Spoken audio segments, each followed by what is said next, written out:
petite soixantaine, centaine de personnes inscrites. Donc c'est plutôt pas mal pour notre soirée, qu'on organise avec FIBA et Tax Assist pour la conférence sur les impôts des revenus fonciers. C'est d'actualité, hein, c'est pour tout bientôt. Et avant toute chose, moi je veux juste faire des remerciements parce que sans des partenaires, franchement, on ne pourrait pas faire des conférences comme celle-ci. Notamment le Club des entreprises qui a joué le jeu, InConnexion qui est là, qui est en train de filmer et qui va continuer à filmer pendant la soirée. La boulangerie Layès, parce qu'on vous accueille à la fin pour un petit pot avec la bière de Saint-Louis. Et surtout ma super et formidable équipe, vous savez que j'y tiens. Donc voilà, qui est là, qui a organisé la conférence. Et une conférence, ça ne s'organiserait pas sans un manager de conférence, on va dire. Et là, il y en a une qui a été extraordinaire, qui a tout fait. Elle ne s'attend pas que je parle d'elle, donc voilà. C'est Alicia, elle est juste là. Et franchement, elle a fait un super boulot. Et je la remercie beaucoup pour tout ce qu'elle fait. Sachant que on sort un mag dans un peu moins d'un mois, notre premier mag. Et pareil, c'est grâce à elle. Donc on la remercie beaucoup. Merci.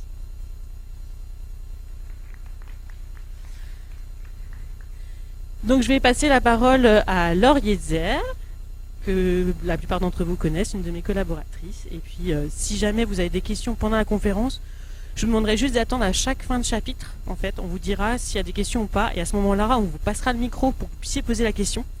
Parce que la conférence va être enregistrée. On ne verra pas vos visages, on ne verra rien du tout. On entendra juste la question et les réponses de nos professionnels qui sont là pour y répondre. Donc voilà, si vous avez des questions, à la fin, quand ils vous disent « Avez-vous une question ?», levez la main, je vous apporte le micro. Et comme ça, on peut continuer. Ça marche ? Merci beaucoup en tout cas. À tout à l'heure.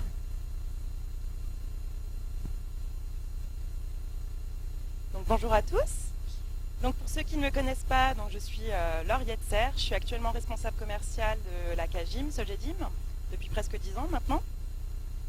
Et c'est notamment dans le cadre de notre mandat de gestion locative que nous allons accompagner nos clients pour les aider à faire leur déclaration de revenus fonciers chaque année.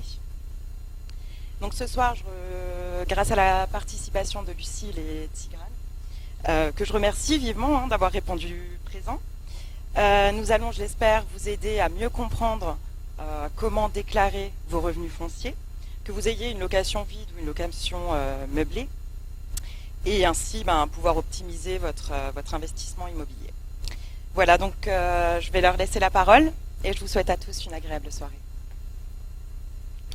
Bonsoir à tous, donc moi c'est Lucie Livard, je suis expert comptable chez FIBA et je suis venue avec Tigrane Becker qui prendra la parole un peu plus tard, qui est le fiscaliste et qui représente Tax Assist en tant que directeur général. Donc la présentation d'aujourd'hui a pour but de vous expliquer la fiscalité en matière d'investissement locatif. Donc en pratique, il existe 3 grandes catégories en la matière. Donc il y a la catégorie fiscale des revenus fonciers, le cas de la SCI à l'IS, l'impôt sur les sociétés, et la location meublée. Donc ce soir, on va parler que de la première et la troisième de ces catégories. Donc la première partie, on va parler justement de la catégorie des revenus fonciers qui s'appliquent dans les cas suivants.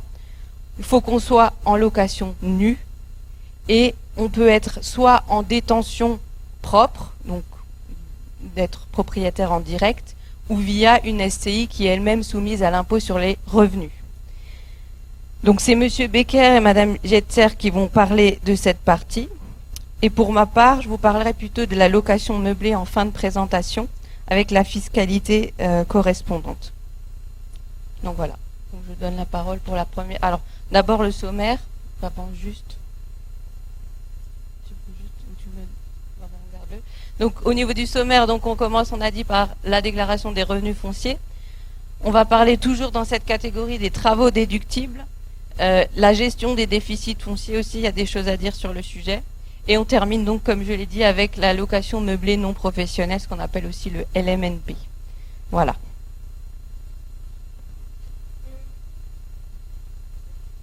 Bonsoir à toutes et à tous. Du coup, comme l'a dit Lucie, je suis fiscaliste chez FIBA et directeur général de la société Tax Assist, qui est une société de service à la personne, donc assistance administrative dans le cadre des déclarations d'impôts. Donc ce soir, nous allons vous parler du thème qui vous tient à cœur, qui est la déclaration des revenus fonciers, qui est un sujet bien sûr assez vaste, mais du coup qui mérite quand même de s'y intéresser pour pouvoir optimiser au mieux votre investissement immobilier dans le cadre de vos déclarations de revenus.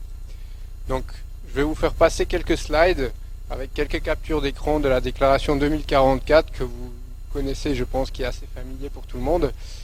Donc vous savez qu'au début, quand vous avez des revenus fonciers, donc location nue, pas meublée, vous avez une option au régime micro ou au régime réel.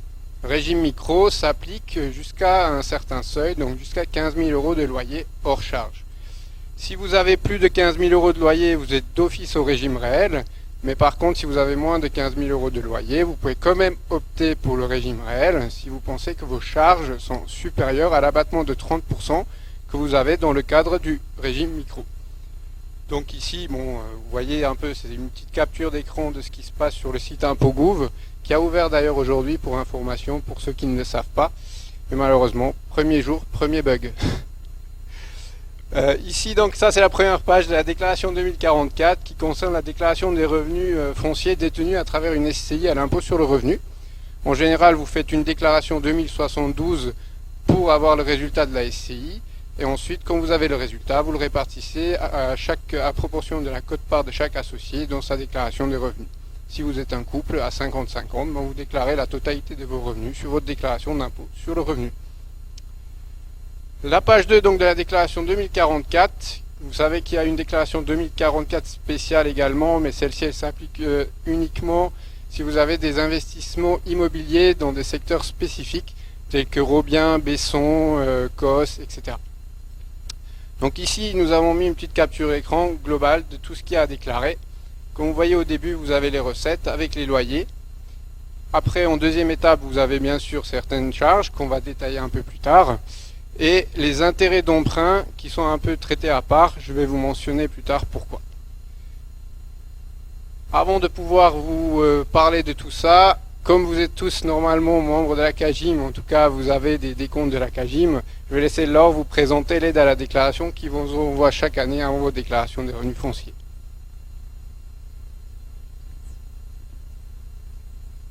Donc voilà, donc ça en fait c'est le document qu'on vous envoie. Je pense que certains d'entre vous l'ont déjà reçu. Donc en fait vous voyez que ligne par ligne on reporte en fait les montants que vous devez reporter tout simplement sur votre déclaration. Donc vous avez les loyers et vous avez après en effet tous les frais et charges ainsi que les charges de copropriété que vous retrouvez en ligne 229-230 et le revenu taxable. Donc ce document, il sert aussi pour les personnes qui font du microfoncier à voir si le fait de faire une déclaration réelle n'est pas plus intéressante qu'avoir forcément un abattement de 30%. Alors, bien évidemment, quand on a toutes les informations, on peut tout remplir, mais il faut aussi penser, par exemple, à la ligne 223, aux primes d'assurance propriétaire non occupant, où on n'a pas forcément les informations, donc on ne va pas forcément vous l'indiquer. Donc il y a des petites choses aussi qui sont à renseigner par vos soins si on n'a pas les informations. Voilà. Merci Laure. Du coup effectivement, juste avant de passer ce slide, je précise que c'est très important de bien faire attention à ce que vous recevez parce que eux ils remplissent uniquement les informations qu'ils ont en leur possession. Comme elle l'a dit, il y a la PNO, donc l'assurance propriétaire non occupant, que la plupart du temps ils ne l'ont pas, sauf si vous leur avez communiqué. Eux, souvent, si vous avez pris l'assurance loyer impayé, c'est inclus dedans, mais ça ne veut pas dire qu'il y a la PNO dedans. Si cette ligne est remplie, il faut vérifier qu'il y a les deux. Si ce n'est pas le cas, il faut vérifier avec votre assureur pour qu'il vous donne l'attestation de propriétaire non occupant afin de l'additionner au loyer impayé, enfin à l'assurance loyer impayé. La dernière chose qui est importante ici, c'est notamment les appels de fonds du syndic, parce que comme vous le savez, normalement, vous recevez chaque trimestre un appel de fonds. Ces appels de fonds sont déductibles, et ils sont déductibles dans les lignes qui sont indiquées ici. Chaque année, vous avez les 4 appels de fonds payés, je précise bien payés dans l'année. Certains syndics sont souvent à cheval sur 2 années, donc il faut faire attention, c'est pas forcément les appels de fonds 1 à 4, parfois c'est 2, 3, 4 et 1, ainsi de suite. Voilà. Donc, nous allons parler donc de... Oui. Oui.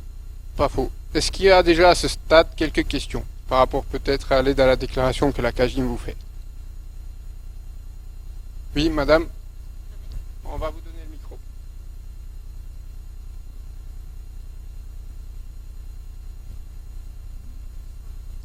Oui, bonsoir. Est-ce que tout le monde reçoit le papier là que vous avez montré tout à l'heure? Parce que je ne l'ai pas reçu.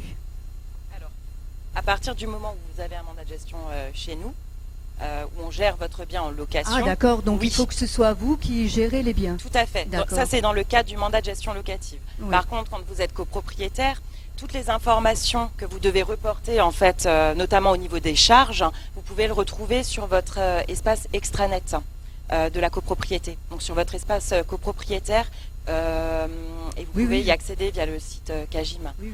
Et là, tout ce qui est appel de fonds, De toute régularisation façon, on a de déjà charges. reçu tous les appels de fonds déjà de 2022. Voilà, Donc tout à fait. là, il n'y a pas de souci. Y a Mais est-ce que la loi Allure compte aussi? Est-ce qu'on doit aussi le mettre? Alors non.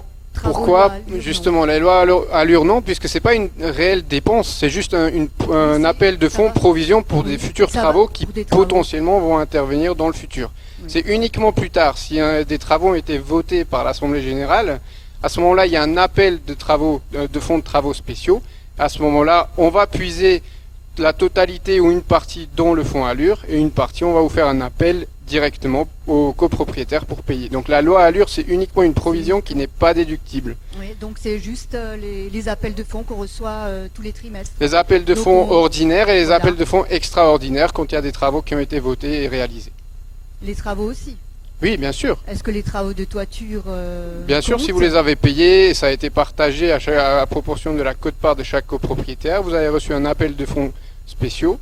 Du coup, vous avez la possibilité de les déduire avec les appels de Je fonds savais pas ordinaires. qu'on pouvait, Alors, c'est au moment où les travaux ont été effectivement effectués.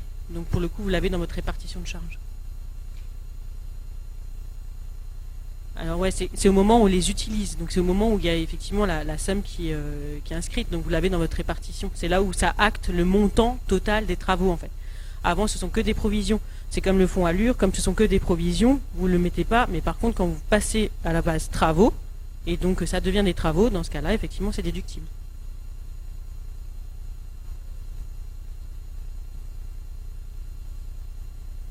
Je La vais en, toiture par- est déductible sur votre code-part. je vais en parler après des travaux déductibles, ça c'est un problème à part. D'autres questions? Monsieur? C'est enregistré, il faut le micro, c'est pour ça.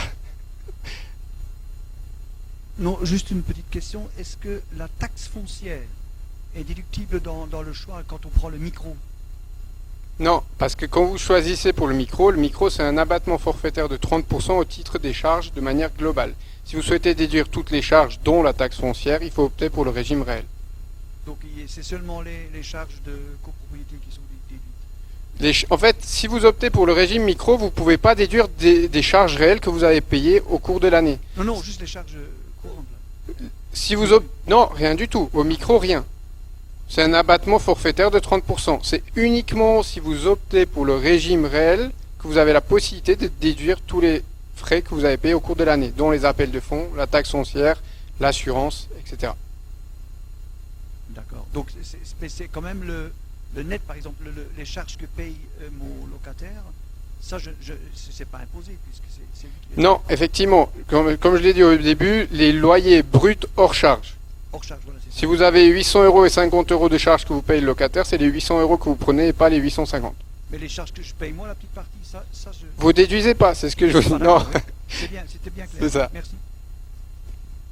monsieur. Quand le décompte est effectué sur 2 années, donc moitié 2021, moitié 2022, les provisions, les appels de fonds doivent se faire sur les mêmes périodes? Alors les appels de fonds, normalement, ils se font sur l'exercice que fait la CAGIM, par exemple. D'accord. Si l'exercice se fait sur une année civile, ça va de janvier à décembre, 4 appels de fonds, 4 trimestres. Par contre, si effectivement c'est fait sur 2 années, à cheval donc sur 2 années, vous déduisez uniquement les appels de fonds payés au cours de l'année où vous déclarez les revenus. Donc si vous avez payé des charges parce que votre exercice allait, on partit sur 2021 et on partit sur 2022, bah vous devez déduire uniquement les charges payées en 2022, donc ça veut dire une partie de l'exercice de 2021-22 et une partie de 22-23. Est-ce que c'est assez clair? Les 4 appels de fonds, je réexplique. Donc il y a 4 appels de fonds, vous êtes d'accord? Sauf que si c'est pas sur une année civile, c'est pas les 4 de janvier à décembre. Ça peut être au 30 septembre, il y en a qui clôturent au 30 septembre. Donc octobre, novembre, décembre, ça fait déjà un trimestre, vous êtes d'accord? Mais du coup, c'est que ce trimestre-là de cet exercice qui est déductible et ensuite vous prenez les appels de fonds de l'exercice précédent mais payés toujours au cours de la même année. Non, toujours pas. Non, c'est-à-dire que je voulais comprendre, est-ce que les appels de fonds doivent être pris sur la même période que la période du décompte? Non. Non. En fait, quand vous parlez de décompte, vous parlez de régularisation de charges, je pense. Voilà. Donc en fait, non. La régularisation de charges que vous devez prendre en compte, par exemple maintenant pour cette année, pour 2022, c'est celle qui concerne l'année 2021. Parce que souvent, l'année 2022, nous, en tant que syndic, en fait, on va arrêter les comptes au 31 décembre 2022, et l'Assemblée générale ne va valider les comptes que dans les 6 mois suivant l'arrêt de l'exercice comptable. Et donc, forcément, il suffit que votre Assemblée générale ait lieu au mois de juin, vous n'aurez pas la répartition de l'exercice 2022. Et il est bien noté sur la déclaration que la répartition de charges à prendre en compte est celle de l'année N-1. Voilà. Du coup, en complément de ça, effectivement, donc si vous déduisez les appels de fonds, par exemple de 2022 que vous allez faire sur la prochaine déclaration d'impôt, pour le décompte de charges que vous prenez, c'est bien celui de l'exercice précédent, et c'est ce qui est écrit exactement dans la brochure de l'administration fiscale. Ils disent bien, même si l'Assemblée générale a été faite avant la déclaration d'impôt et que vous avez la répartition exacte de l'exercice, ils vous demandent de quand même prendre le décompte de charges de N-1. Voilà. C'est bon? Parfait. Monsieur? Pour revenir au sujet frais réels ou micro, oui. Est-ce qu'il n'y a pas des... je veux dire des... Il y a des... Enfin... excusez-moi. Il y a les lois Besson et autres qui sont exclues du micro. Oui, bien sûr. Ah, voilà. C'est ce que je vous ai dit. Le micro s'applique sauf s'il y a un régime spécifique qui vous oblige de faire du régime réel. C'est comme le fait de dépasser le seuil des 15 000 €. Il y a certaines obligations parfois de faire du régime réel. Mais souvent vous le faites parce que par exemple l'exemple du régime Robien, c'est parce que le régime réel est plus intéressant puisque vous avez un amortissement de la valeur de votre bien qui se calcule et qui est déduit sur 9, 12 ou 15 ans. Donc effectivement, il y a des obligations parfois de faire du régime réel. D'autres questions? Ok, donc j'enchaîne. Alors, donc on va arriver sur l'une des charges les plus importantes dans le cadre des déclarations des revenus fonciers au régime réel, ce sont la déductibilité des travaux. Donc il y a des travaux qu'on appelle d'amélioration, d'entretien et de réparation. Avant tout, ces travaux, pour qu'ils soient déductibles, ils doivent se rapporter à des immeubles dont les revenus sont imposables dans la catégorie des revenus fonciers. Je dis bien foncier, il y a des gens qui mélangent meublé, foncier. Foncier, ça veut dire de la location nue, je le précise, parce que tous les jours on a des clients qui viennent, ils disent « Ah ben j'ai un bail meublé et je déclare depuis 15 ans en déclaration des revenus fonciers ». Non, ça va pas. Après, jusqu'à là c'est passé, mais s'il y a un contrôle fiscal, on va vous demander le bail, et là tant pis pour vous. Ensuite, la deuxième condition, c'est que ces charges doivent être exposées, donc ces travaux, dans le but d'acquérir ou de conserver ce revenu. Donc si vous avez un appartement qui est vétuste, que vous refaites la peinture, les portes, la salle de bain, c'est forcément dans ce cadre-là et ça va être déductible. Et la troisième condition, c'est qu'il soit supporté par le propriétaire et payé au cours de l'année d'imposition. Je ne vous l'apprends pas, mais je le précise également. Donc, toute charge pour être déductible, il faut qu'il soit payé en cours d'année. Les travaux faits en 2022 mais payés en 2023 sont déductibles l'année prochaine sur la déclaration des revenus de 2023. Si vous avez payé des travaux en 2022, à ce moment-là, vous pouvez les déduire. C'est la date de paiement qui compte. C'est pas parce que vous avez une facture qui date de novembre-décembre que vous pouvez le déduire si vous l'avez payé en février ou en mars. Et bien sûr, il faut que ces travaux-là soient justifiés, mais bon, en général, quand on fait des travaux, c'est pas pour le plaisir. Oui, Lucille. Oui, je voudrais juste préciser pour le point sont exposés dans le but d'acquérir ou de conserver un revenu. Ça veut aussi dire que si vous faites des travaux et que vous vendez derrière, c'est pas déductible. Il faut continuer à louer derrière. On peut pas juste revendre après les travaux, ça sera pas déductible. Hein. On va en revenir après sur les conditions par rapport notamment au déficit que ça génère souvent les travaux. Donc, pour ce qui est des travaux, on a quelques exemples ici, donc de dépenses d'entretien et de réparation.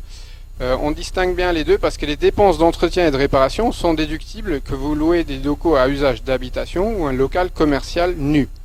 Or, les travaux d'agrandissement d'amélioration ne sont déductibles uniquement dans le cadre de location à usage d'habitation. Donc si vous avez un local professionnel, que vous faites des travaux pour des dépenses d'amélioration, ça ne va pas être déductible si c'est un local commercial. Ça, je le précise parce que ça arrive parfois, souvent, des gens qui ont un immeuble ou 2 étages, avec le rez-de-chaussée un local commercial et l'étage au-dessus à usage d'habitation.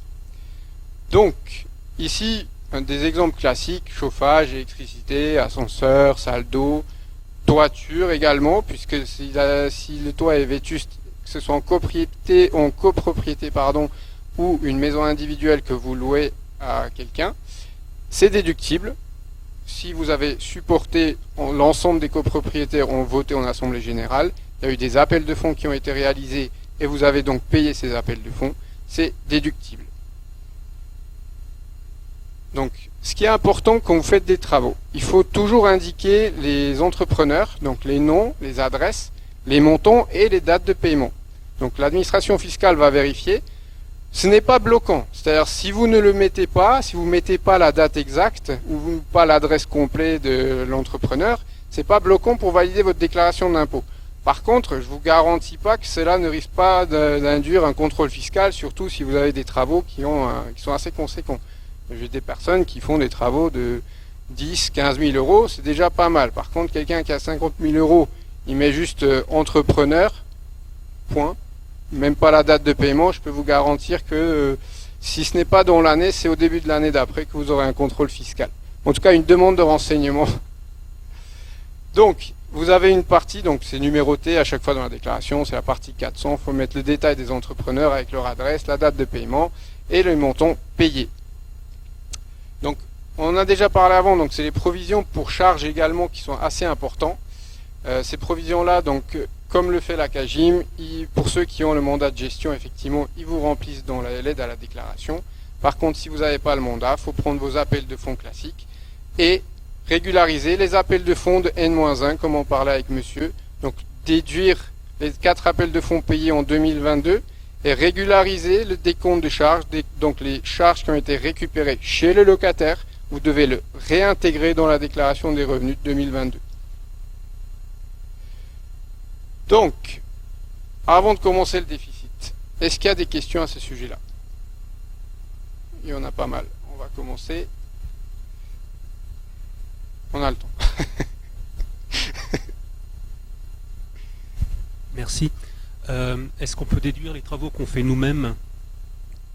Uniquement le matériel que vous avez payé avec facture et l'adresse qui justifie que c'est l'adresse du bien que vous louez.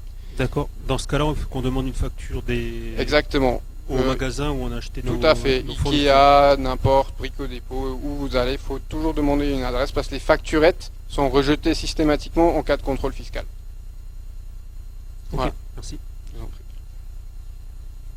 Oui. S'il vous plaît, est-ce qu'on peut déduire une pergola 4 mètres sur 3 à 4 000 euros, par exemple. Merci pour les précisions. Alors, la question n'est pas aussi simple que ça, parce qu'il y a des conditions à remplir. Là où vous le dites, ce qu'il y avait avant, à la place du pergola, comment ça a été fait et combien ça a coûté. Parce qu'en fonction de ce qui a été fait, j'ai des gens qui font un pergola basique, un emplacement qui le permet et qui avant était vraiment pas, on va dire, utilisable. Ils ont nettoyé, aménagé, ils ont mis le pergola. Là, c'est déductible. Par contre, j'ai des personnes qui mettent un pergola, qui me font des carports certains, avec des toits végétalisés. Donc, le principe dit oui, mais attention à vérifier. Pourquoi je dis ça? Parce que c'est pas aussi facile de dire oui, non, des travaux sont déductibles ou pas. On a souvent des contrôles fiscaux et c'est souvent des travaux assez complexes. Donc, parfois, quand ça va prendre des sommes conséquentes, on demande En fait, l'administration fiscale se base sur des jurisprudences, comme nous. On argumente, on dit, bah écoutez, attendez, avant c'était dans ces conditions-là. C'est clairement pour de l'amélioration qui permet de conserver un revenu. Effectivement, on peut le justifier. À l'appui, on a souvent des jurisprudences. Donc, oui, mais attention. Voilà. Oui, bonjour. Dans le cadre d'une rénovation globale d'un immeuble, qui comprend la toiture, l'isolation, la chaudière, les ferronneries, enfin qui reprend. Donc nous, on a versé des sommes au syndic qui a mandaté un bureau d'études et qui fait l'ensemble des travaux selon. Mais j'ai pas le détail des lots. Donc comment on fait? Parce que là, on a payé des sommes directement au syndic sur un compte spécial. Donc là, mais c'est payé. Bon, les travaux sont pas terminés. Mais vous avez eu des appels de fonds de travaux oui, de la j'ai eu part des du appels syndic, de fonds. et comme l'a dit avant Rachel, Voilà. normalement, vous avez le décompte de charges qui montre ce qui a été payé. Voilà. Donc tous ces travaux-là, qui remplissent les conditions d'amélioration, d'entretien, de réparation, sont déductibles. Donc on prend comme référence les appels de fonds. Exactement. Ok. D'autre part, ces sommes concernent le prix des travaux moins les aides de l'État, mais ça n'a pas d'importance. Bien sûr. Alors justement par rapport à ça, donc vous êtes copropriétaire, je pense, Oui. dans un immeuble où on est le syndic. On est en train de refaire tout un immeuble. Donc quand il y a une rénovation BBC, en effet, vous allez avoir à la fin des travaux le versement de subventions. Oui. Ces subventions, bien évidemment, vous les déduisez pas. Mais normalement, Madame Brobecker vous adresse en fait à la fin des travaux, lorsqu'on a vraiment le montant des travaux exacts, un document vous indiquant quelles sont les sommes restant à votre charge et de ce fait déductibles des revenus fonciers. Et en fait, vous l'avez dans le décompte définitif. En fait, la répartition des charges, dans la répartition, à la fin, c'est marqué le solde restant à charge en fait sur l'intégralité des travaux. Très bien, merci. Pour le coup, c'est déjà déduit. Toutes les aides auront déjà été déduites, donc ça vous donne vraiment le montant final. Une dame au fond.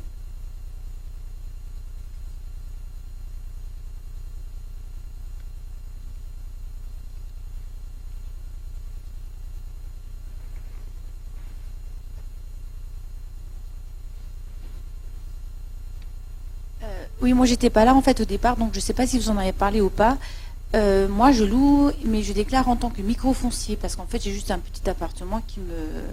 Mais toutes ces charges, je peux pas les déduire moi. Donc en fait, vu que c'est un espèce de. Comment on appelle ça? C'est un forfait. Donc eux ils déduisent eux-mêmes déjà, non? Comment ça se passe? Est-ce que je peux aussi déduire tous les travaux que je fais dans le microfoncier ou pas? Je ne comprends pas exactement au début la En fait, situation. moi, C'est-à-dire le locataire. En fait, je loue un appartement. Oui. Et à la fin de l'année, quand je fais ma déclaration fiscale, je le déclare en tant que microfoncier. Oui. Et à ce moment-là, comme je déclare en tant que microfoncier, est-ce que je peux déduire n'importe quel travaux d'amélioration ou pas? Justement, oui, effectivement, on en a parlé au début, c'est pas grave. Voilà. Je rappelle rapidement, donc pour que ce soit déductible, vous devez opter pour le régime réel. Au micro, vous avez un abattement automatique de 30% au titre des charges. Donc des charges, c'est un forfait de 30%. Si vous souhaitez déduire les charges que vous avez réellement supportées, il faut opter pour le régime réel. Et pour savoir si c'est intéressant, il faut que vos charges réelles dépassent 30%, puisque l'abattement forfaitaire au titre des charges au micro est de 30% des loyers bruts. Et est-ce qu'on peut faire un changement, passer du microfoncier aux charges réelles ou l'inverse? On peut faire du micro au réel, c'est pas un souci. Par contre, du réel au micro, c'est complexe. Puisque si vous avez opté pour la première fois au régime réel, vous êtes obligé de continuer à louer et déclarer sous le régime réel pendant 3 ans. 3 ans? Oui. Ça marche. Et après, c'est une reconduction tacite, donc les années d'après, vous pouvez changer régime micro ou régime réel. À chaque fois que vous passez au micro et que vous revenez au réel, c'est de nouveau 3 ans. Okay. Merci. Je vous en prie. Plus de questions? Alors on continue. Donc, là où c'est intéressant dans le cadre des revenus fonciers, c'est souvent donc, quand on fait beaucoup de travaux, ce qui nous génère un déficit. Un déficit, pourquoi? Parce que soit nos loyers sont trop faibles par rapport à la masse des travaux et la somme que vous avez payée, ou alors parce que vous avez acheté un bien, vous le rénovez, donc travaux d'amélioration, entretien, réparation, toujours dans cet esprit-là, en faisant attention qu'avant, c'était toujours à destination d'habitation, puisque si c'était un local commercial, je ne sais pas, une grange qui n'était pas habitable, que vous retapez de Z à Z et que derrière vous mettez en location, ces travaux-là ne seraient pas déductibles. Donc ça, il faut faire attention. Pareil pour un grenier qui n'était pas habitable, que vous aménagez, que vous mettez une salle d'eau, etc. Il y a beaucoup de jurisprudence à ce sujet-là. On a beaucoup de cas, malheureusement, c'est pas déductible. Donc il faut faire attention. Ces travaux-là, donc qui sont supérieurs à vos loyers ou parce que vous avez fait des travaux avant de louer, s'ils respectent les conditions qu'on a citées précédemment, ils sont déductibles. Ces travaux qui sont déductibles vous génèrent souvent un déficit foncier. Ce déficit foncier, il est déductible sur le revenu global à hauteur de 10 700 €. Ce qui dépasse 10 700 € est reportable sur les revenus fonciers des 10 années futures. Ça veut dire que si une année vous avez 20 000, vous déduisez 10 700 sur vos autres revenus imposables, donc salaire, des pensions de retraite que vous avez, et ce qui reste, donc si on était dans l'exemple de 20 000, il resterait 9 300 €. Ces 9 300 € seraient reportables les 10 années sur les revenus fonciers futurs. Donc là, une chose est importante avec la loi de finances de 2023. Ce seuil de 10 700 a été doublé. Pourquoi? C'est pour les travaux de transition énergétique, comme ils appellent ça, les passoires énergétiques. Vous avez entendu, je ne vais pas rentrer dans le détail, mais souvent c'est pour tout ce qui est des diagnostics avec les catégories E, F et G. Aujourd'hui, vous savez qu'il faut faire ces diagnostics-là, et souvent, à partir de 2025, vous ne pourrez plus les louer s'ils sont dans ces trois catégories E, F et G. Donc eux, ils ont mis en place ce booster, comme ils appellent ça, bon, à voir si ça va marcher. C'est pour pousser les gens à faire des travaux, pour changer de classe énergétique, de passer par exemple en C ou D, pour pouvoir déduire ces travaux à une limite de 21 400 €. Par contre, c'est uniquement les travaux relatifs aux passoires énergétiques, comme ils appellent ça. Si vous faites des travaux de 5 000 € relatifs à l'énergie, mais par contre vous faites 15 000 € des travaux classiques, il ne faut pas penser que vous aurez droit à ces 21 400 €. Ce sera toujours la limite de 10 700 €. Tout ce qui dépasse 10 700 €, c'est uniquement pour les travaux qui concernent la transition énergétique. Cette capture d'écran, c'est ce que vous trouvez souvent sur le site internet qui est censé résumer l'état de vos déficits à reporter dans le futur. J'attire votre attention sur le fait que ici, depuis 2 ans, l'administration fiscale, même si vous avez des déficits qui datent de 2010, 2011, 2012, ils mettent le cumul automatiquement dans la dernière année. Donc l'année dernière, quand j'ai déclaré les revenus de certains de mes clients pour 2021, ils avaient mis la somme des travaux qu'ils avaient en report, des déficits en report, ils avaient mis la somme en 2020. Pourquoi? Là, mon client, ben c'est cool, j'ai le droit d'avoir encore 10 ans de plus. Non, ça ne marche pas comme ça. Parce que l'administration fiscale, bien sûr, quand vous lisez vos déclarations d'impôts, quand vous le faites sur le site, toujours un petit message qui dit attention, ce qui est rempli, c'est sous votre responsabilité. Donc s'il y a un contrôle fiscal par la suite, vous n'allez pas pouvoir leur dire attendez, c'est vous qui me l'avez pré-rempli. Ça ne marche pas comme ça, il faudra toujours être bienveillant, s'assurer que les reports des déficits concernent bien les années en question. Si ce n'est pas le cas, c'est à vous de retrouver les déclarations passées, faire la liste des déficits qui sont encore reportables aujourd'hui et les déclarer dans les bonnes années. Est-ce qu'il y a des questions par rapport à ça? Parce que c'est assez important.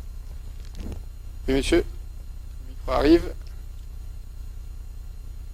Oui, je reviens à notre rénovation globale. Bon, il y a le gros poste, c'est l'isolation. Isolation des murs, de la toiture, flocage du sous-sol et autres. Mais il y a également la peinture, le remplacement de la chaudière, et puis quelques travaux de peinture et de ferronnerie. Alors, il va falloir faire la différence entre tout ça, ou est-ce qu'on peut prendre tout globalement? Normalement, vous avez, le syndic a normalement la liste des entrepreneurs. Quand vous avez un mandat de gestion, si je ne me trompe pas, Madame Brobecker pourra me corriger, en général, vous avez la liste des travaux qui ont été faits par quel entrepreneur? Oui. C'est exact? Et donc? Alors normalement, si je ne me trompe pas, les travaux BBC que vous avez fait en fait dans la copropriété, il y a plusieurs postes de travaux en effet, mais tous les postes sont censés être à but d'amélioration énergétique, on va dire. Il y a des travaux induits en fait, c'est ça que je veux dire. Quand vous faites la rénovation de la façade, quand vous isolez, derrière vous avez La peinture sur la façade, c'est un travaux induit. Donc il y a plein de travaux induits qui peuvent rentrer à l'intérieur. Par contre, les balustrades, effectivement, ne rentrent pas à l'intérieur. Mais c'est des travaux qui sont à la marge et qui, en Assemblée Générale, sont votés à part. Si vous remarquez bien, on vous fait un package global en AG dans la convocation sur la rénovation énergétique, où il y a toutes les obligations pour la rénovation énergétique, ce qui donne droit aussi à des aides de l'ANA, copropriété ou de Climaction, hein, c'est fait pour. Et à part, on va voter des travaux supplémentaires, parce que la copropriété a demandé qu'on change des balustrades, ou qu'on peigne les balustrades, ou des choses comme ça. Mais ça, c'est mis effectivement à part. Donc ces travaux-là, ils sont effectivement pas à intégrer normalement dans la partie rénovation. Mais le plus gros poste, ça reste la partie rénovation, effectivement. Donc ils ne rentrent pas dans le déficit. La partie rénovation rentre dans le déficit. Oui, mais alors, mais pas les balustrades. Alors les balustrades, je sais pas si c'est de l'amélioration ou pas, pour le coup. À voir. Mais pourrait venir sur l'année d'après, parce que là, pour le coup, vous êtes... alors, après, il faut voir sur quelle lettre énergétique vous étiez au départ, individuelle, parce que malheureusement, c'est l'individuel qui compte et pas la collective pour l'instant, même si on se bat clairement au niveau national pour ça, pour que, encore une fois, le DPE collectif soit pris en compte et soit opposable à la place du DPE individuel, parce que c'est un petit peu compliqué à ce niveau-là. Mais il faut voir votre lettre énergétique à vous en fonction de là où vous êtes placé dans l'immeuble. Vous n'êtes pas forcément une passoire énergétique, donc vous ne basculez pas forcément dans la formule après les 10 700 €. Faut faire attention à ça. Quand vous êtes C, vous n'êtes pas en passoire. Quand vous êtes D, vous n'êtes pas en passoire énergétique.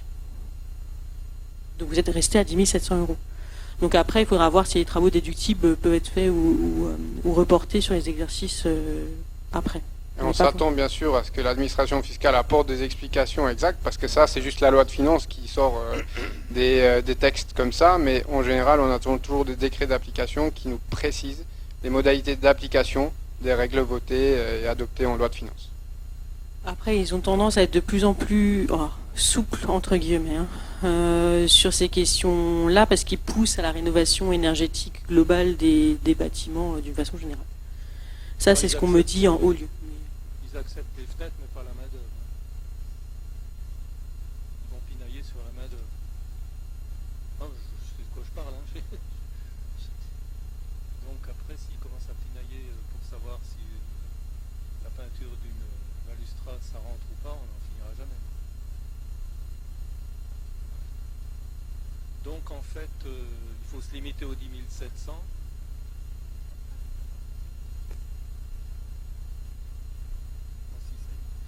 Donc il faut se limiter aux 10 700 et reporter sur les années suivantes, si je comprends bien. Dans l'idéal, oui, mais par contre, ça ne veut pas dire que là, les travaux de transition énergétique ne seront pas déductibles.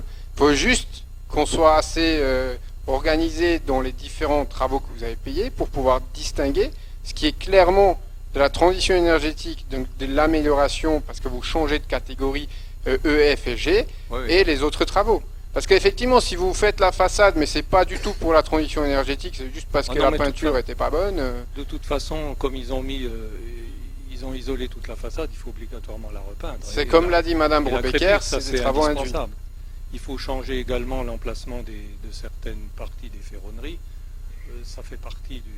C'est des travaux induits, comme l'a dit Madame Brobecker, donc ça c'est autre chose, effectivement. Si c'est des travaux induits, c'est pas la même chose que si vous faites une isolation et que derrière vous déduisez, je sais pas, le macadam que vous avez dû refaire devant l'entrée. Et puis attention, là on parle bien de déficit foncier, on parle pas de CITE, qui était la règle, qui était l'ancienne prime de rénov en fait, qui avait des réglementations bien plus strictes que le déficit foncier. On n'est pas dans les mêmes. Non, mais là c'est un montant global de travaux qui est déductible normalement. Alors, jusqu'à 10 700 et ensuite reporté, ou alors jusqu'à 21 000. Donc là, je suis entre les deux.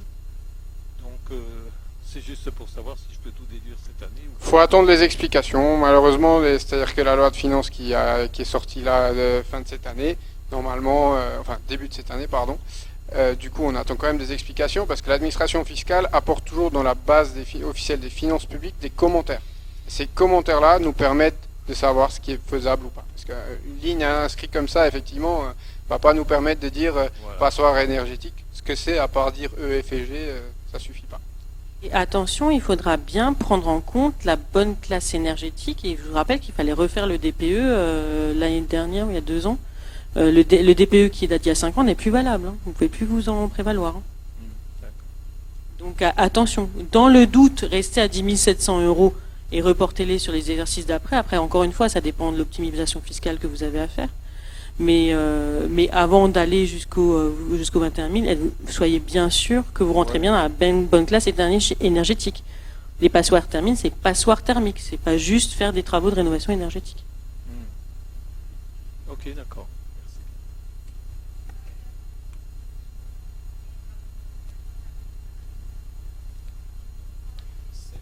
Alors, en fait, comme je l'ai précisé précédemment, pour les revenus de 2023, là, ce que vous avez déclaré, c'est les revenus de 2022. Donc, les revenus de 2023, vous déclarez en 2024, d'où le fait de savoir en cours d'année quand il y aura des commentaires.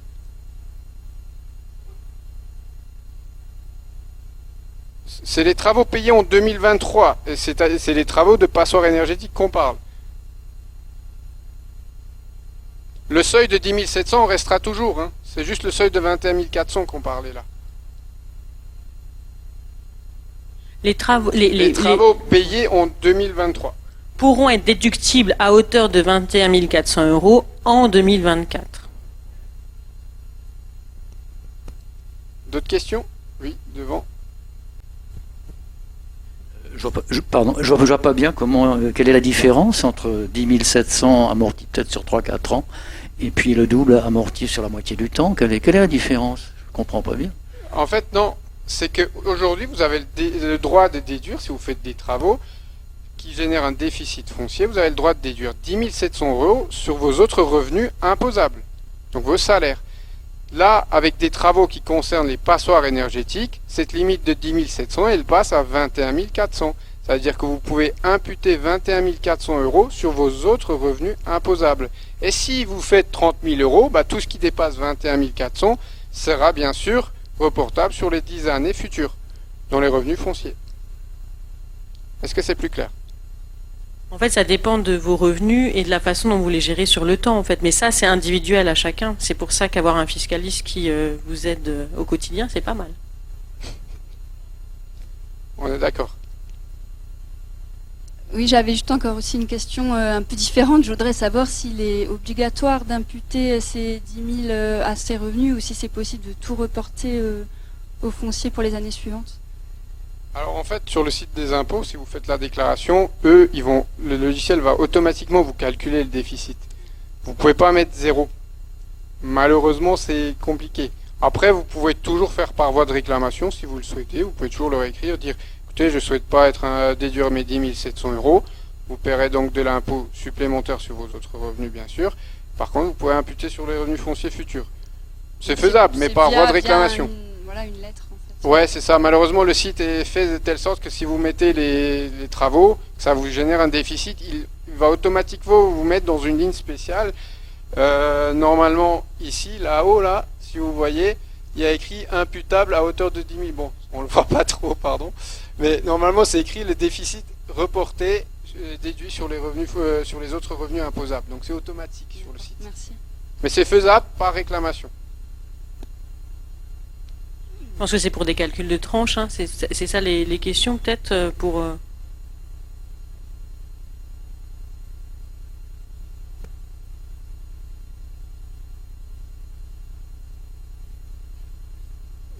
Ouais. On voit très bien le problème. Tout à fait. Il y avait une chose qui n'est plus claire dans ma tête, en fait, c'est quand le syndic fait des travaux, c'est un appel de fonds. Donc on déclare l'appel de fonds et en plus on doit déclarer les travaux. Il y a un truc que j'ai pas compris là justement. Non, alors attention. Les travaux que vous faites vous-même à l'intérieur de l'appartement que vous louez, c'est vous-même qui payez un entrepreneur. Par contre, les travaux qui ont été appelés dans les charges communes, que vous payez en copropriété, ce sont des appels de fonds, effectivement, que vous déduisez dans la partie provision pour charge. D'accord. Ouais. C'est pas la même chose. Donc c'est uniquement. Et donc, si c'est la réfaction de façade en but énergétique, ça restera un appel de fonds et ça ne sera pas déduit dans les travaux. Normalement, oui.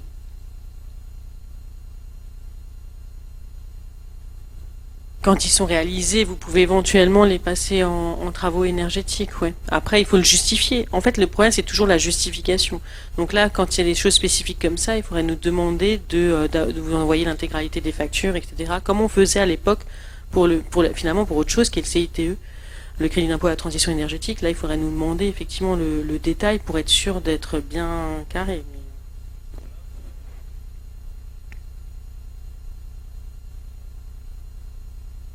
Pour moi, on est dans deux choses différentes. Moi, à votre place, je ferai les travaux à la fin des travaux, parce dans la partie dont on parlait avant d'appels de fonds, c'est les appels de fonds ordinaires. En fait, l'État vous autorise à déduire tout ce que vous payez réellement. Sauf que quand vous payez des appels de fonds, à la fin, c'est pas du réel. À la fin, il y aura quand même la partie que vous récupérez auprès de votre locataire et la partie qui reste à charge, ou à l'inverse d'ailleurs. Mais donc c'est deux parties qui sont différentes. Les travaux, moi c'est pour ça que je vous dis, quand vous recevez votre décompte de charge, vous avez véritablement les travaux payés.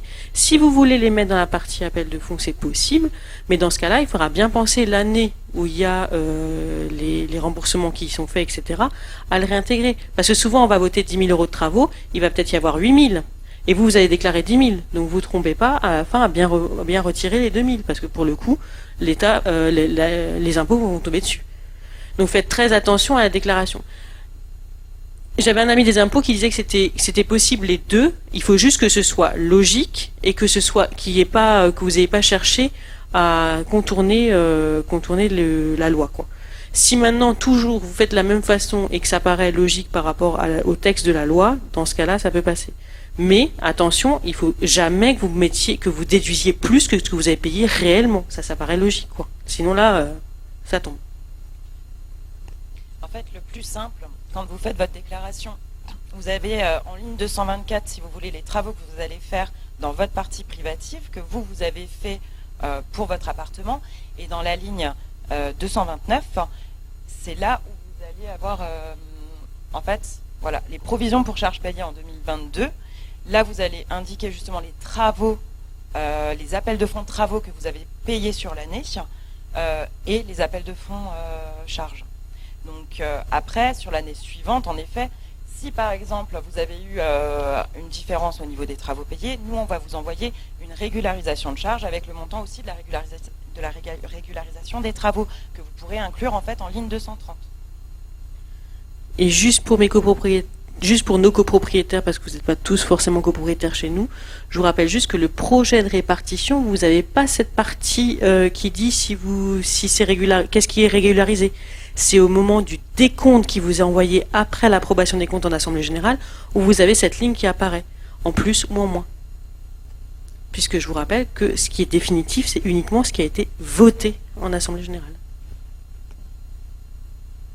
Monsieur, encore une question.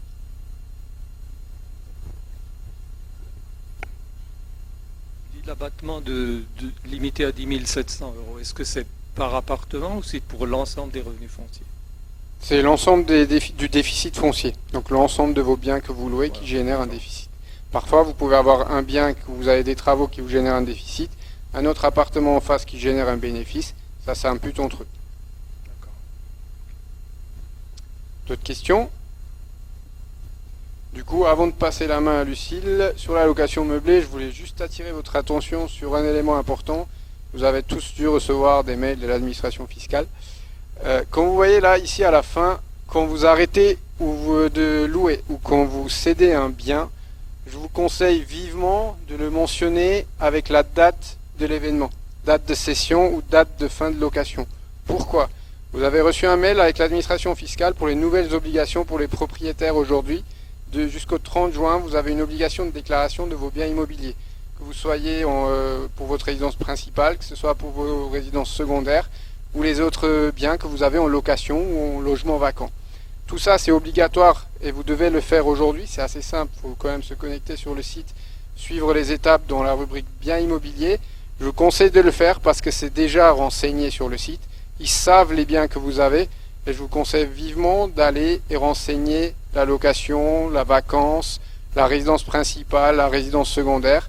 Parce que si vous ne faites pas, vous allez parfois avoir des surprises l'année prochaine, vous allez recevoir des taxes, peut-être indues, mais parce qu'ils vont vous dire vous n'avez pas fait le nécessaire pour leur indiquer s'il était loué ou pas, si vous étiez en résidence principale ou pas.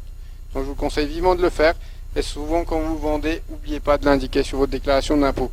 Il ne suffit pas juste de ne plus mettre le bien en location dans la 2044. Sachant que la déclaration est franchement facile à faire. C'est vraiment rapide. Quand vous allez sur votre extranet des impôts, vous avez des coches à faire. C'est facile. Est-ce qu'une nue propriétaire entre dans ce cadre? Justement, dans le cadre d'un démembrement, c'est uniquement l'usufruitier qui doit le déclarer. Normalement, le nu propriétaire dans son espace impôt gouv, il voit apparaître le bien, mais c'est pas à lui de faire la déclaration, c'est grisé, c'est à l'usufruitier de le faire. Petite question par rapport à une SCI, justement, pour déclarer les occupants. Ça se passe comment? Parce qu'on l'a pas, du coup. Justement, normalement, pour une SCI, vous avez un compte impôt gouv professionnel, si vous avez fait les choses comme il faut, et ça, il faut le faire sur le site impôt gouv professionnel. Pour ceux qui ne l'ont pas, il faut se dépêcher parce qu'il faut faire une demande de code d'activation si vous n'avez pas déjà le code. Et votre espace impôt gouv professionnel pour toutes les SCI à l'impôt sur le revenu, je vous conseille vivement de faire la demande parce que ça met 15 jours à envoyer le code d'activation. Je voudrais juste apporter un complément sur cette notion de nue propriété et d'usufruit. Je suis nu propriétaire, on m'a demandé de le remplir. J'ai posé la question qui devait le remplir, on m'a répondu n'importe qui du moment que ce soit rempli. Et il n'y avait pas de grisé.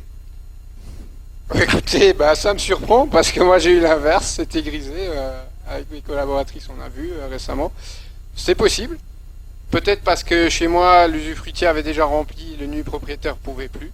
Donc si ça apparaît, aucun des deux ne l'a fait, peut-être c'est pour ça que c'était pas grisé. Donc effectivement, il faut le faire, mais en général l'obligation, parce qu'il y a une amende en cas d'absence et c'est l'usufruitier qui l'aura dans ce cas. Peut-être les deux peuvent faire la déclaration, mais si l'usufruitier ne le fait pas et que le nu propriétaire ne le fait pas non plus, l'usufruitier risque une amende. Cette amende étant de 150 € par local non déclaré, je précise local, cave, garage sont considérés comme un local. Souvent parce qu'ils sont indépendants du bien où vous vivez ou que vous louez. Donc c'est un bien supplémentaire, donc un local supplémentaire à déclarer. Donc l'amende s'appliquerait par bien. Même si le décret d'application qui autorise l'application de cette amende n'est pas encore sorti, je vous conseille quand même de le faire parce que ça risque de tomber à n'importe quel moment.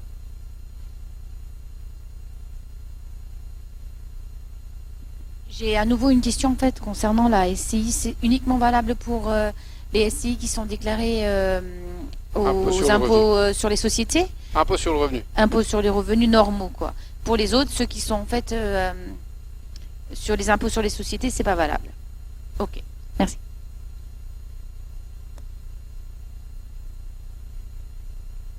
Si c'est bon pour tout le monde, je laisse la parole à Lucille pour vous parler d'un super sujet. Merci. Donc là, maintenant qu'ils vous ont bien embrouillé la tête avec les revenus fonciers, moi je vais vous parler d'un truc vachement plus simple, d'accord? Donc moi je vais vous parler du LMNP. Alors le LMNP, c'est loueur en meublé non professionnel. Donc déjà les conditions, comme son nom l'indique, il faut louer en meublé. Et c'est vrai que Tigrane l'a dit tout à l'heure, on a des clients qui viennent nous voir en disant je loue un bien en meublé, j'ai mis les meubles, j'ai fait un bail en meublé, tout comme il faut, mais il le déclare dans la mauvaise catégorie, celle des revenus fonciers dont on vient de parler depuis tout à l'heure. Eh ben c'est pas la même catégorie. Pour tout ce qui est meublé, on est dans une catégorie fiscale qui s'appelle la catégorie des BIC, bénéfices industriels et commerciaux, et c'est pas les mêmes cases, c'est pas les mêmes règles non plus, donc ça peut avoir des conséquences sur la fiscalité et notamment en cas de contrôle. Donc par contre, contrairement aux revenus fonciers dont on parlait jusqu'à l'instant, quand on est en LMNP, on est forcément en détention en nom propre. On peut pas être dans cette catégorie si le bien est détenu dans une SCI. C'est pas possible, il faut que ça soit de la détention propre. Voilà. Et encore une dernière petite parenthèse avant d'attaquer vraiment sur le sujet. On parle de LMNP, donc loueur en meublé non professionnel. C'est à distinguer du LMP, loueur en meublé professionnel. Donc je vais pas m'appesantir sur le sujet, mais c'est moins intéressant mais on n'en parlera pas vraiment aujourd'hui. Alors, comme pour les revenus fonciers, pour le LMNP, on a deux régimes fiscaux, le régime du micro et le régime du réel. Le régime du micro, contrairement aux revenus fonciers, on a dit tout à l'heure, on est sur un abattement de 30%. Là, pour le LMNP, on est sur un abattement de 50%. Par contre, ça ne s'applique pas que sur les loyers, ce qui est le cas en revenus fonciers. Ici, ça s'applique sur les loyers et les charges locatives que vous avez encaissées auprès de votre locataire. Le seuil est beaucoup plus important. On peut se mettre en micro jusqu'à un seuil de 72 600 €. Alors, ça, c'était encore pour jusqu'à maintenant. Pour 2023, ce seuil a été revalorisé à 77 700. Donc là, on a aussi plus de marge de manœuvre. Donc ça, c'est pour le micro. Et sinon, comme pour les revenus fonciers, on a la possibilité d'opter pour le réel. Et c'est une possibilité assez intéressante fiscalement. Et donc, beaucoup font le choix d'office d'aller vers du réel et pas du micro.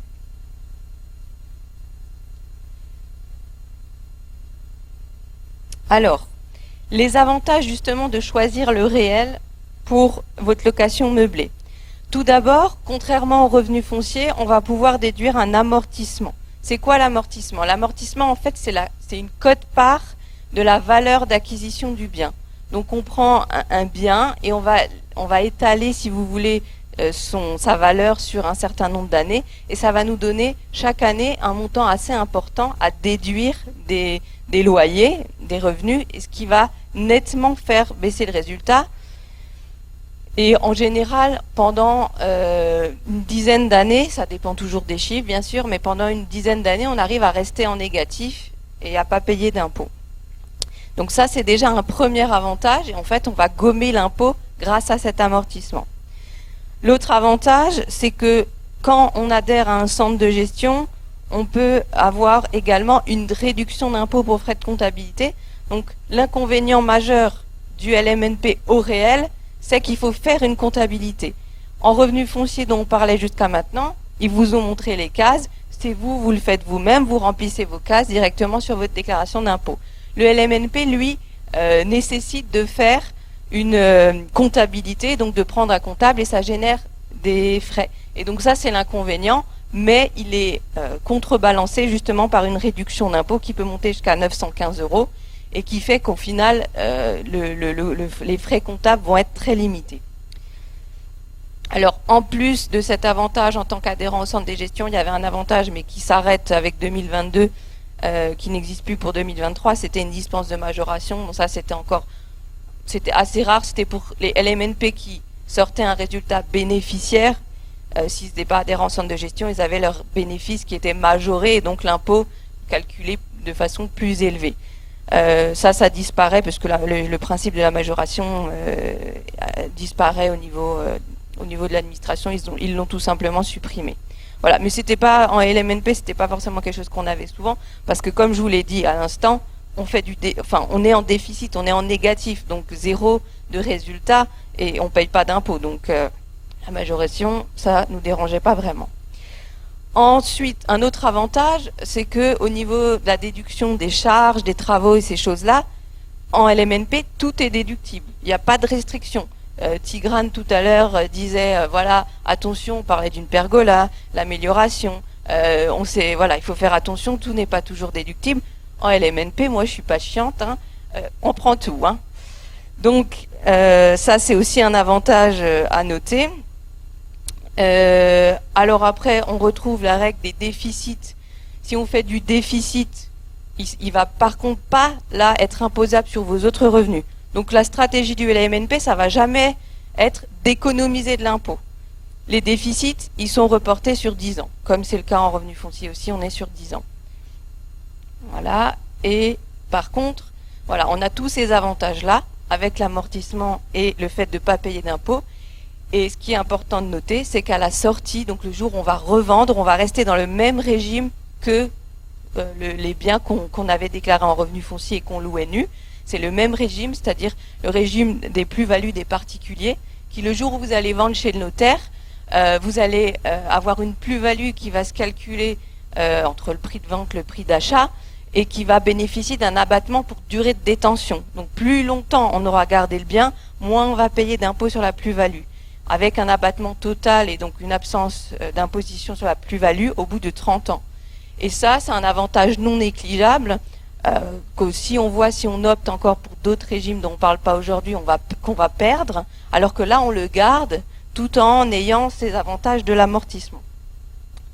Voilà. Et donc, c'est vrai que la stratégie du LMNP, c'est ce que je mets en gras là, c'est de se dire, l'idée c'est de constituer un patrimoine pour plus tard, pour sa retraite, pour ses enfants, pour différentes raisons, mais en autofinancement. Donc, le problème des revenus fonciers, je ne veux vraiment pas vous charger, mais en revenus fonciers, quand vous achetez un bien immobilier, on va emprunter de l'argent. Donc tous les mois, on va avoir le loyer qui rentre. Ce loyer, on va le reverser à la banque pour rembourser le prêt. Et la fiscalité de la catégorie des revenus fonciers étant tellement importante, malheureusement, on va devoir sortir du cash, pas parce qu'on n'en aura pas dégagé, donc on va sortir du cash en plus pour payer l'impôt sur le revenu et les prélèvements sociaux qui vont avec. Alors qu'en LMNP, on va pas justement avoir d'impôt. Donc ça va être s'autofinancer, les loyers vont rembourser. L'idée c'est de faire un montage pour que ça s'équilibre, et comme ça, pendant des années, on est tranquille. Donc c'est plutôt un système assez intéressant. Et là, pour illustrer tout ce que je viens de dire, je vous ai mis un exemple. Enfin, un exemple avec des chiffres. Donc, on va prendre l'hypothèse d'un investissement dans un bien immobilier à 100 000 euros, sans travaux, on part sur quelque chose qui est propre, et qui va générer donc des revenus locatifs pour 7 200 euros par an, donc 600 euros par mois. On va prendre l'hypothèse que la personne qui a acheté ce bien, elle est imposée en TMI, donc c'est ce qu'on appelle la tranche marginale d'imposition, c'est la tranche la plus élevée dans laquelle elle est au niveau du calcul de ses impôts. On va considérer qu'elle est dans une tranche à 30%. Et les prélèvements sociaux, qui eux sont fixes, sont à 17,2. Alors sauf, on va pas parler des cas des frontaliers qui seraient pas à la sécurité sociale, mais à la LAMAL par exemple, et qui auraient un taux là qui serait plus faible que 17,2. Mais pour la majorité des gens qui vivent en France et qui travaillent en France, on est à 17,2. Ensuite, on va prendre l'hypothèse d'un prêt sur 15 ans, donc ça nous génère une mensualité à 615 euros. Donc là, soit on décide de louer nu, et on va dans cette fameuse catégorie des revenus fonciers. Si on prend le choix du micro, donc madame tout à l'heure disait je suis en micro, on va avoir nos 7 200 euros de loyer, et on va déduire l'abattement forfaitaire de 30%, et rien d'autre. Et donc on a une base imposable de 5 040, qui avec la tranche que j'ai dit avant, 30% plus les 17,2, va générer un impôt de 2 379 euros par an. On opte pour les réels au lieu du micro. Là, on a toujours nos 7 000 de loyer, et on va déduire les charges au réel. Donc c'est des hypothèses, on a mis les intérêts, les assurances, la taxe foncière, les charges locatives, pardon, j'avais sauté, l'assurance PNO dont on parlait aussi tout à l'heure. Bon là, et encore, voilà, j'ai pas prévu de travaux, rien. Donc 5030 de base, on est à 2374, on n'a pas une grosse différence, mais voilà, tout dépend des charges réelles. C'est pour ça qu'il faut toujours voir ce qui est plus intéressant entre les 30% ou le réel. On opte pour le meublé, donc on loue en meublé, c'est pas si compliqué que ça. Faut faire un bail en meublé, faut mettre les meubles, et honnêtement, c'est très très réalisable. Et on croit toujours qu'on va pas avoir de demande, qu'il n'y a pas de marché pour le meublé, mais on se rend compte que finalement, surtout ici dans la région, il y a vraiment beaucoup de choses qui se font en meublé. Et alors après, on va plutôt privilégier des petites surfaces, du studio, du F1, du F2, du F3. Voilà. Après, une maison en meublé dans le coin, ça se fait moins. Mais par contre, vous avez une maison en bord de mer ou à la montagne, en meublé, c'est totalement classique, donc ça se loue complètement. Donc on peut très bien choisir cette catégorie plutôt que la nue. Donc là, maintenant, au niveau des chiffres, on est en meublé et on choisit le micro. Le micro, on va toujours avoir nos 7 200 euros de loyer. Bon, j'ai pas prévu de charge dans mon exemple, mais c'est vrai qu'on pourrait avoir des charges en plus. On déduit les 50%, 3 600 de base, 1 699 euros d'impôt. Donc on économise grâce au fait que l'abattement est plus important. Et enfin, on choisit le réel, donc toujours nos 7002, on déduit toutes les charges au réel et on déduit le fameux amortissement dont je vous parlais tout à l'heure, qui là, dans mon calcul, représente 1330 € par rapport aux 100 000 d'investissement qu'on a prévu. Enfin encore, c'est 103 000 parce qu'on a rejeté 3 000 de meubles. Hein. Et donc, non, pardon, pas 1330, 5150 d'amortissement. Les 1330, c'est les frais de comptabilité. Parce que là, c'est ce que je disais tout à l'heure, l'inconvénient par rapport aux autres versions, c'est qu'il faut faire une compta. Et donc là, j'ai un déficit, moins 563, donc je paye pas d'impôt. Moi, mes 30% là et mes 17,2, on s'en fout parce que sur 0, ça fait toujours 0. Et je récupère la réduction d'impôt pour frais de comptabilité dont je vous parlais. Donc là, par rapport à mes frais de comptabilité de ce dossier-là, ça fait 887. Donc je récupère 887. Donc au final, ça m'a coûté 443. J'ai pas payé d'impôt, mais entre les frais de compta que j'ai payés et ce que j'ai récupéré sous forme de réduction d'impôt, ça m'a coûté 443. Donc il faut quand même se poser la question, est-ce que ça vaut pas le coup pour un bien que vous avez peut-être actuellement en location nue, au prochain changement de locataire, de se dire tiens, est-ce que je le louerai pas en meublé parce que finalement je vais économiser de l'impôt. Donc c'est du cas par cas, ça dépend du bien. Je vous dis, avec une maison dans le coin, on le fait pas trop parce que ça s'y prête pas, il n'y a pas forcément de marché, mais en tout cas ça vaut le coup de se poser la question. Voilà. Après. Donc, juste quelques précisions. On a donc c'est ce que je disais à l'instant, possibilité de basculer un bien en revenu foncier, en meublé. Donc là, par contre, il y a un respect d'un délai de 3 ans après le dernier déficit foncier constaté. Donc ça, c'est vrai que Tigran en parlait.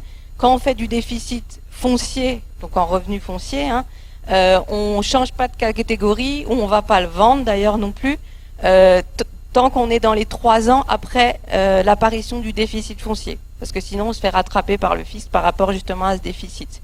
Donc ça, c'est pareil, quand on veut le changer et le basculer en meublé, on respecte toujours cette délai de 3 ans. Hein. Voilà. Et puis l'autre avantage, c'est la possibilité de mettre plusieurs biens immobiliers dans un même LMNP. On crée le LMNP et on peut y mettre autant de biens qu'on veut. Hein.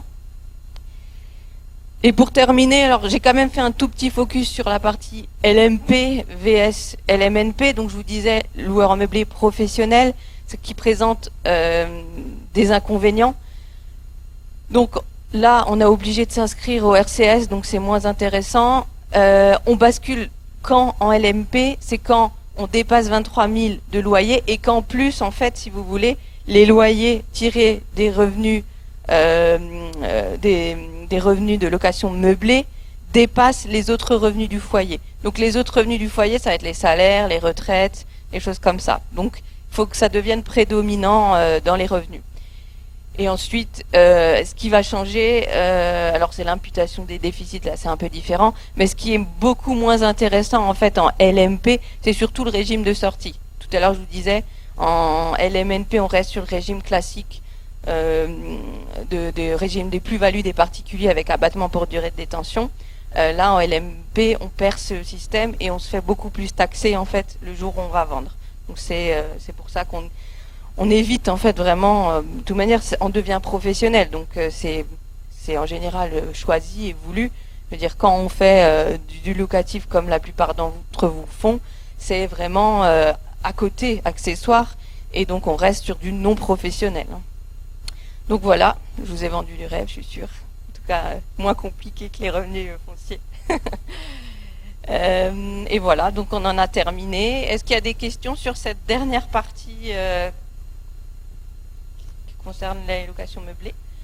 Oui, je rentre de vacances et le loueur, qui est un banquier à la retraite, me dit « Oh, mais moi j'ai 3 biens que je loue, j'ai 75% d'abattement.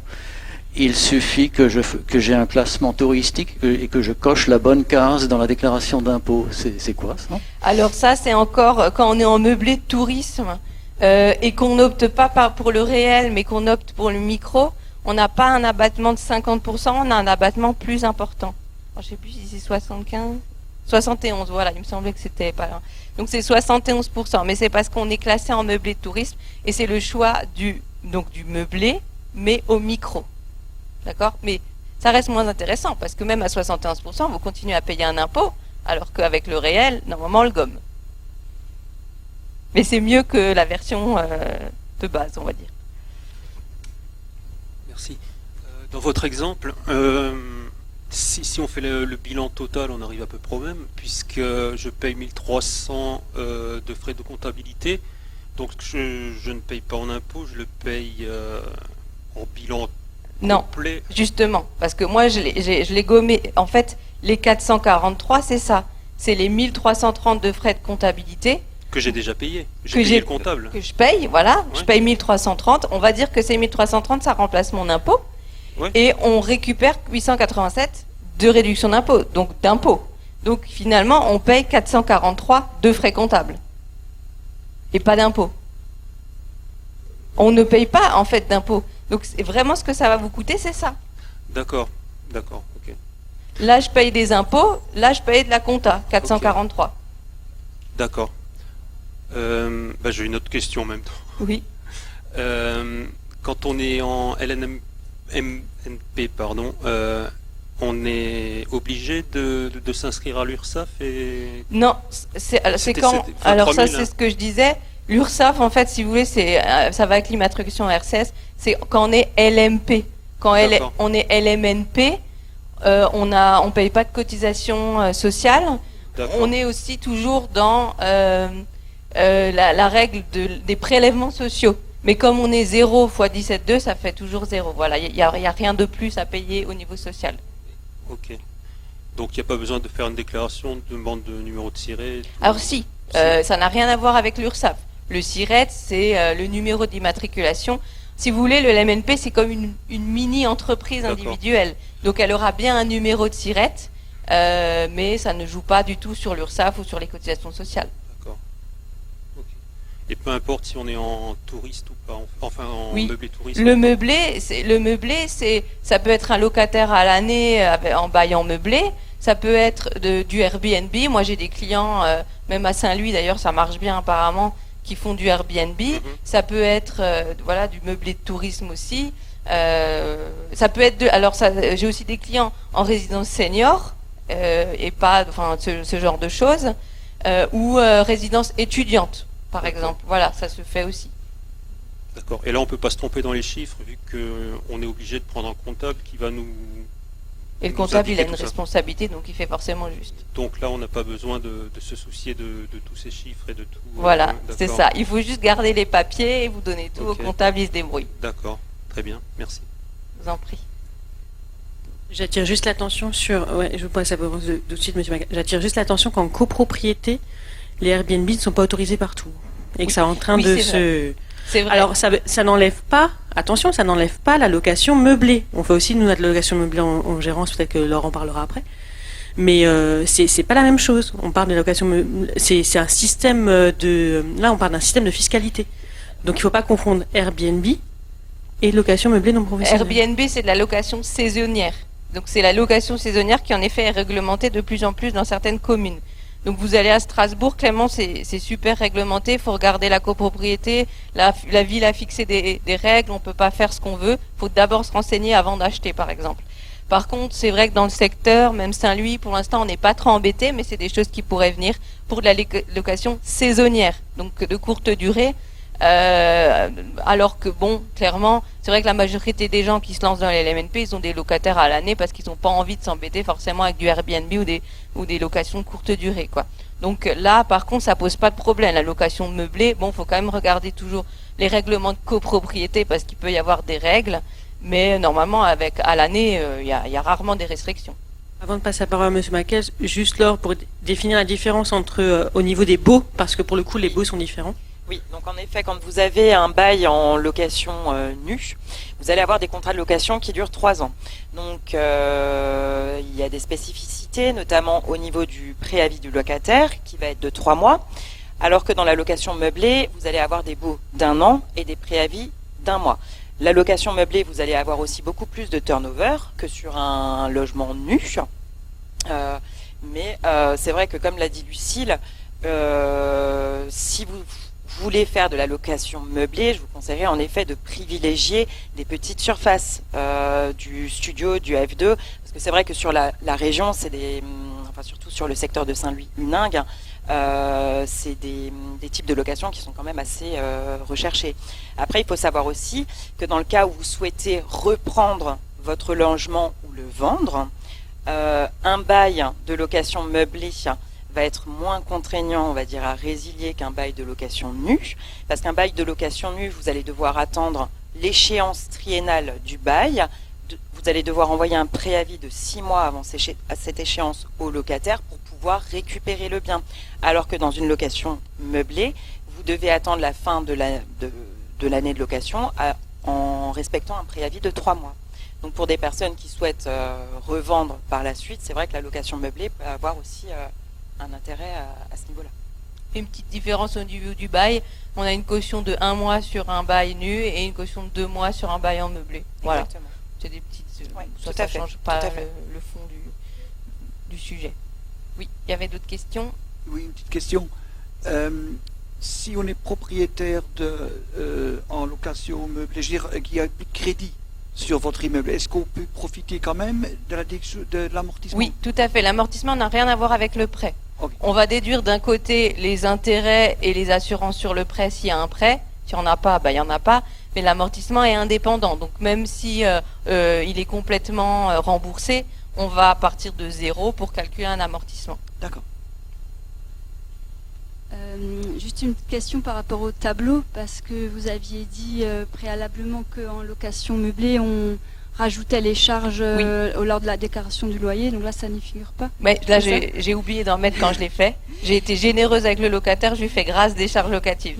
Donc, mais en vrai, c'est vrai qu'on pourrait considérer qu'on a un montant un petit peu plus important pour le micro LMNP. Et merci. Et aussi, parce que j'en ai, et il me semble que de par le SIRET, on paye une taxe foncière parce que c'est considéré CFE. Comme des... Ouais, voilà, ça c'est comme vrai. un local professionnel en fait. Alors on a à partir de la 2e année une cotisation foncière des entreprises, une CFE. Alors en général, ça dépend des communes. C'est un peu comme les taxes d'habitation ou les taxes foncières, ça dépend vraiment des endroits où on est. Mais en général, sur les minimums, les taxes, c'est une taxe qu'on appelle minimum et elles sont autour de 400 € à l'année, quelque chose comme ça. Mais c'est un coût, c'est vrai, supplémentaire à prendre en compte. Et est-ce que c'est déductible? Et c'est déductible, tout à fait, c'est déductible, oui. Oui, bonsoir. J'ai une question concernant le calcul de la plus-value lorsqu'on sort d'un LMNP. Si maintenant je me mets dans une logique d'entreprise, je fais un amortissement, je diminue la valeur au bilan du bien. Et avant, vous mentionniez que c'était par rapport au prix d'acquisition. Alors justement, c'est un des gros avantages du LMNP parce que l'amortissement, on le connaît par exemple quand on est dans une SCI à l'impôt sur les sociétés. Dans une SCI à l'impôt sur les sociétés, on va avoir les mêmes règles de calcul que le LMNP, donc les revenus, on déduit les charges et le fameux amortissement qui fait qu'on va avoir un déficit et même si on a l'impôt sur les sociétés, du coup, voilà, on n'a pas d'impôt à payer. Sauf que le jour où on va vendre dans la SCI à l'impôt sur les sociétés, là on va se faire rattraper à la sortie parce que tous les amortissements qu'on aura déduits sont réintégrés dans le calcul de la plus-value. Donc ça, c'est vraiment propre au SCI à l'impôt sur les sociétés. Mais on n'a pas ça avec le LMNP. C'est pour ça que c'est super intéressant. Parce qu'on a les avantages des revenus fonciers et les avantages de la SCI à l'IS avec l'amortissement. Et donc, on bénéficie toujours du même dispositif de sortie que les revenus fonciers. Ce que je disais, abattement pour durée de détention. Et donc, on ne tient pas compte des amortissements. Merci. Non, ça c'est un peu différent pour les LMP. Oui, voilà. Ah oui. Le LMP, ce qu'il disait, c'est que le LMP aussi, c'est pour ça qu'on évite d'être en LMP, parce que là, on revient à ce régime comme dans la SCI à l'IS, en fait. Bon, il y a un peu des nuances aussi là-bas, mais c'est moins intéressant, c'est sûr. Et tous les travaux peuvent être déduits? Et voilà, et il n'y a pas de... Alors par contre, on ne va pas raisonner sur du déficit foncier comme on parlait beaucoup en revenus fonciers, parce que là, nous, on va créer de l'amortissement. Donc si vous refaites votre façade, votre toiture, c'est quand même des montants conséquents, ils vont être immobilisés et amortis. Au lieu de générer un gros montant à déduire, ça va être étalé en fait. Donc le principe est différent, mais en réalité, on va le déduire à un moment donné, quoi qu'il arrive. Juste une petite précision. Si maintenant vous avez un bien qui est loué en location nue, que vous avez généré parce que vous aviez beaucoup de déficits au début, vous avez fait beaucoup de travaux. Rien ne vous empêche qu'une fois que vous avez fait vos travaux, vous avez respecté la condition de location de 3 ans, une fois que c'est fini et que vos loyers sont positifs et que les charges ne suffisent pas à gommer vos loyers en revenus fonciers, vous pouvez basculer en LMNP. Ce que souvent font nos clients, parfois certains qui ont souscrit des Pinel ou des celliers, une fois que les obligations légales de respect des délais de 9 ou 12 ans sont terminées, rien ne vous empêche par la suite de basculer à faire de la location meublée. Et ça peut être un avantage. Bien sûr, vous n'aurez plus d'obligation à respecter les loyers conventionnés ou quoi que ce soit. Souvent en meublé, on loue même un peu plus cher. Je me demandais, dans une location meublée de tourisme, est-ce qu'on peut avoir un locataire à la saison? Oui. Oui, alors après on peut... Oui, le meublé de tourisme, c'est une espèce de classification. Vous devez passer une espèce de commission en fait. Donc à partir du moment où ils vous la donnent, vous avez l'avantage fiscal, quelle que soit la façon dont vous louez derrière.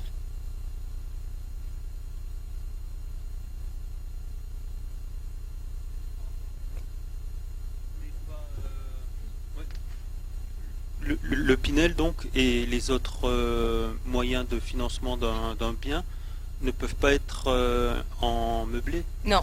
De toute manière, à partir du moment où vous êtes dans un déficit style Pinel, on est obligé de déclarer en revenu foncier pendant toute la durée du dispositif. Donc nous, les stratégies qu'on monte souvent, c'est de se dire, vous achetez un Pinel, vous faites vos 12 ans par exemple de Pinel, vous sortez du Pinel, vous basculez en meublé et on enchaîne, on va dire, sur un nouvel avantage, quoi. Je vais vous rappeler aussi quelque chose de simple. Sur les dispositifs dont vous parlez, on est bien sur un local d'habitation principal, ce qui n'est pas forcément le cas d'une location meublée. Donc voilà, quand vous prenez un dispositif Besson, de Robien, il y en a plein, c'est lié maintenant, ou Pinel, c'est vraiment pour que en fait, l'État donne des déficits fonciers pour permettre qu'il y ait de la location d'habitation principale qui puisse se faire. C'est l'objectif de la loi.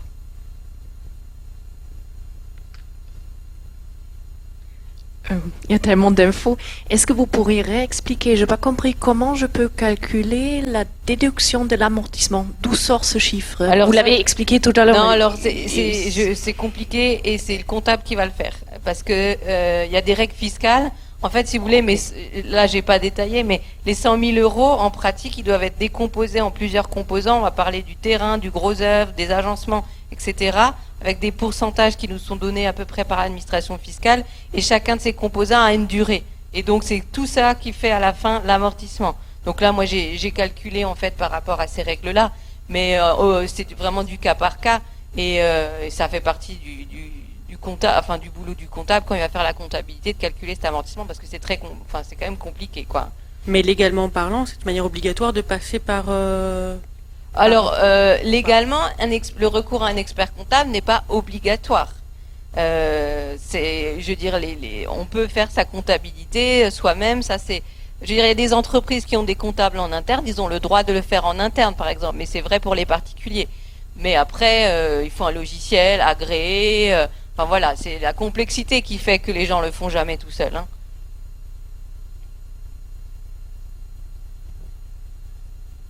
Bonsoir, j'ai juste une question. Alors j'ai remarqué que vous avez mis un amortissement sur 20 ans et je rebondis sur le dispositif Pinel où on a atteint par exemple les 12 ans et qu'on passe en LMNP. Est-ce que la règle d'amortissement du coup se calcule sur les 8 ans qui restent? Non. Ou on repart sur 20 ans? On repart du début. D'accord, merci. Et en fait, même quand on a un bien qu'on a depuis longtemps, on va même pas partir sur la valeur d'acquisition du bien. On va la faire réévaluer. Donc là, moi, je conseille toujours de passer par un agent immobilier pour avoir un écrit, mais on va repartir sur une valeur réévaluée. Il y avait d'autres questions encore? Mais un bien en LMNP, ça rentre quand même dans le calcul de l'impôt sur la fortune, je pense. Oui, l'IFI, oui, vas-y, t'es plus branché IFI que moi. Effectivement, un bien qui est loué en location meublée non professionnelle n'est pas considéré comme un bien professionnel bénéficiant des exonérations de l'IFI. Donc si vous avez des biens qui sont LMNP, ça rentre dans l'actif net imposable à l'IFI. Mais tout comme un autre bien, comme dans les régimes d'avant. Oui, mais par contre, quand on est en LMP, si c'est l'activité principale du foyer, etc., ça peut être exonéré, comme c'est le cas des biens immobiliers lorsqu'on a une entreprise qui exploite dans un local professionnel. On a encore des questions? C'est bon? Voilà, on arrive à la fin de notre présentation. Je suis trop loin. Voilà. On vous remercie pour votre attention. Et peut-être Madame Robecker, si vous voulez. Merci beaucoup. Ceux qui veulent boire encore un coup, on vous a envoyé un petit mail pour dire que c'était le moment. Voilà. À tout de suite.